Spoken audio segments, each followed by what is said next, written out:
5 essential oils beneficial for asthma and bronchitis. Both asthma and bronchitis are inflammation of respiratory airways.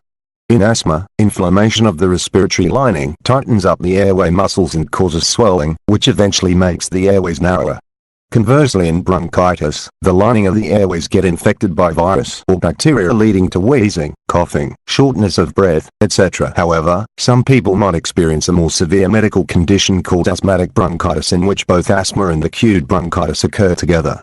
Bergamot and Roman chamomile essential oil mix. Prepare an essential oil blend by mixing 2 to 3 drops each of bergamot essential oil and Roman chamomile essential oil together.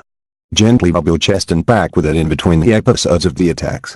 Tea tree essential oil. Soak a clean washcloth in lukewarm water and squeeze it to remove excess water. Now, pour a few drops of tea tree essential oil onto that damp washcloth and breathe through it. Once the washcloth cools down, repeat the entire procedure. Eucalyptus essential oil. Take hot water in a large pot and add a few drops of eucalyptus essential oil to it.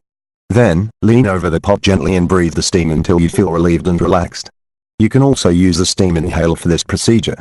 Frankincense essential oil. Frankincense essential oil is mostly used by wafting its scent into the air with the help of a reed diffuser. However, it can also be used to rub the chest gently for opening up the congested airways. Peppermint essential oil. Add 3 to 4 drops of peppermint essential oil to a cotton pad and breathe the vapor in for the next 10 to 15 minutes. Otherwise, mix the oil with a carrier oil of your choice, preferably jojoba oil / sweet almond oil / olive oil, and rub your chest with the blend at least twice every day.